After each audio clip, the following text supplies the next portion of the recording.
মাছের ডিমের রেসিপি তো আপনারা অনেকেই অনেক রকমভাবে বানিয়ে থাকেন, তবে একবারের জন্য হলেও আমার মতন এইভাবে ট্রাই করে নিতেই পারেন। নমস্কার বন্ধুরা, আপনারা দেখছেন সুব্রত অর্চনার রান্নাঘর। আমার আজকের রেসিপি মাছের ডিমের কারি।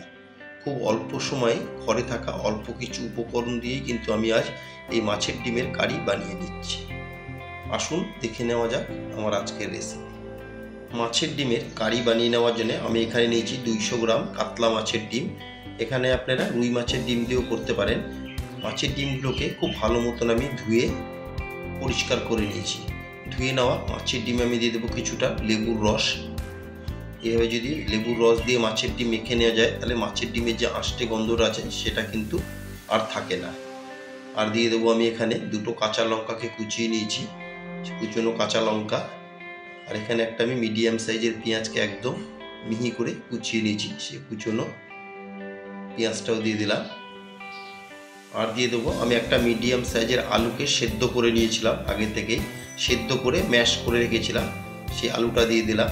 এভাবে যদি মাছের ডিমের সাথে আলু মিশিয়ে বানানো যায়, তাহলে কিন্তু মাছের ডিমের বড়াগুলো খুব নরম হয়। আর বড় টেবিল চামচের 1.5 টেবিল চামচ দিয়ে দেবো আমি বেসন। বেসনটা আমি পরে একবার দেখে নেব, যদি পরে মাখার সময় মনে হয় একটু লাগবে বেসন দিতে, তো পরে দেবো আমি। আর 1/2 টেবিল চামচ দিয়ে দিচ্ছি নুন।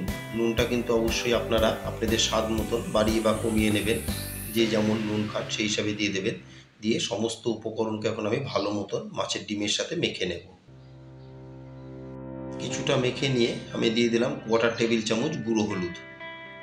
দিয়ে হলুদকে আমি ভালো মতন মাছের ডিমের সাথে মিশিয়ে নেব।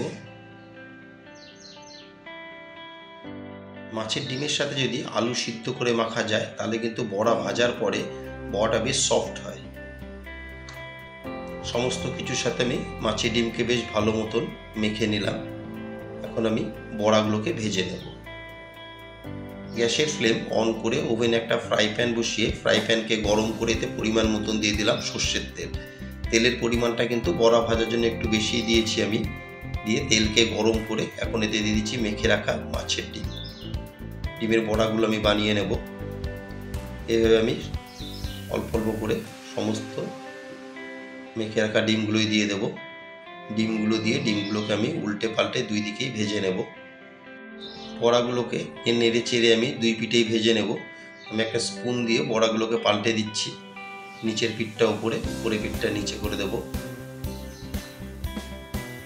আর আমার নতুন বন্ধুদের কাছে রিকোয়েস্ট, যারা আমার চ্যানেলটি এখনও সাবস্ক্রাইব করেননি, তারা অবশ্যই সাবস্ক্রাইব করে আমার পাশে থাকবেন আর বেল আইকনটি প্রেস করে রাখবেন। যখনই আমি কোনো ভিডিও আপলোড করব, সবার আগে নোটিফিকেশান আপনাদের কাছে পৌঁছে যাবে। বড়াগুলোকে উল্টে পাল্টে দুই দিকেই আমি লালচে করে ভেজে নিলাম। এর থেকে কিন্তু বেশি ভাজার আর কোনো দরকার নেই। ভেজে নেওয়া বড়াগুলোকে আমি এখন একটা প্লেটে তুলে নিচ্ছি। ভেজে নেওয়া বড়া তুলে নিয়ে ওই তেলে আমি দিয়ে দিলাম, এখানে আমি একটা আলুকে ছোটো টুকরো করে কেটে নিয়েছি। দিয়ে আলুটাকে আমি লালচে করে ভেজে নেব।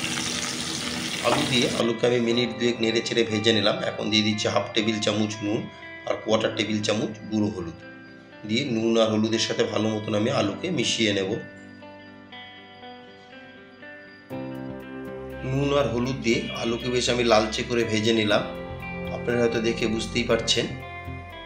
এখন ভেজে নেওয়া আলুগুলোকে আমি একটা বাটিতে তুলে নিচ্ছি।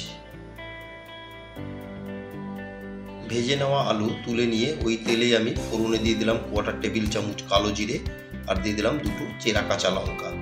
দিয়ে কালো জিরে আর কাঁচা লঙ্কাকে আমি 8 থেকে 10 সেকেন্ড একটু ফ্রাই করে নেব।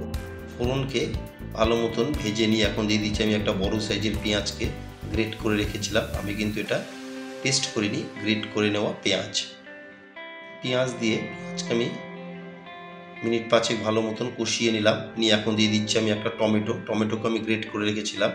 দিয়ে পেঁয়াজ আর টমেটোকে খুব ভালো মতন মিশিয়ে আরও কিছুক্ষণ আমি কষিয়ে নেব, যতক্ষণ না পর্যন্ত টমেটোর কাঁচা গন্ধটা যাচ্ছে ততক্ষণ কষিয়ে নেব।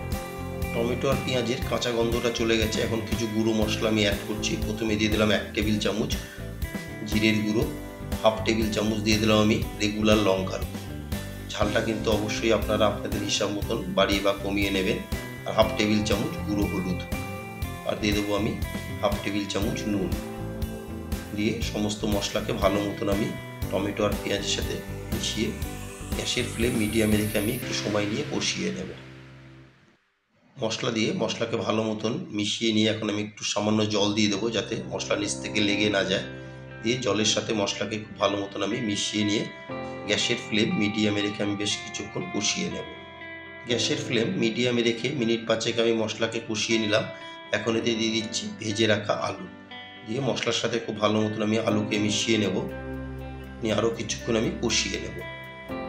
গ্যাসের ফ্লেম মিডিয়ামে রেখে আমি একটু সময় নিয়ে মশলাকে কষিয়ে নিলাম। দেখুন কালারটাও কতটা সুন্দর এসেছে আর মশলা থেকে তেল সেপারেট হওয়া শুরু হয়েছে। ঠিক এই সময় আমি দিয়ে দেবো পরিমাণ মতন জল। জলের পরিমাণটা কিন্তু একটু বেশি দিতে হবে, নাহলে মাছের ডিমের বড়া দেওয়ার পরে কিন্তু অনেকটাই ঝোল টেনে নেবে। সেই হিসাব করে আমি জল দিয়ে দিলাম। দিয়ে জলের সাথে খুব ভালো মতন আমি মিশিয়ে নিয়ে মশলাকে এখন একটা কভার দিয়ে গ্যাসের ফ্লেম হাইতে রেখে 10 মিনিট ঝোলকে ফুটিয়ে নেব। গ্যাসের ফ্লেম হাইতে রেখে 10 মিনিট আমি কভার দিয়ে ঝোলকে ফুটিয়ে নিলাম। 10 মিনিট পর কভার তুলে এখন আমি এতে দিয়ে দেবো ভেজে রাখা মাছের ডিমের বড়া। দিয়ে বড়াকে খুব ভালো মতন আমি ঝোলের সাথে মিশিয়ে নেব। নিয়ে এখন গ্যাসের ফ্লেম হাইতে রেখে 5 থেকে 7 মিনিট আমি রান্না করি। বড়া দিয়ে গ্যাসের ফ্লেম হাইতে রেখে আমি 7 মিনিট রান্না করে নিলাম। এখন নামানোর আগে দিয়ে দেবো আমি 1/2 টেবিল চামচ গরম মশলার গুঁড়ো। এই গরম মশলার গুঁড়োকেও ভালো মতন আমি গ্রেভির সাথে মিশিয়ে নিলাম। আমার আজকের রেসিপি মাছের ডিমের কারি আপনাদের কেমন লাগলো অবশ্যই একটা কমেন্টে জানাবেন।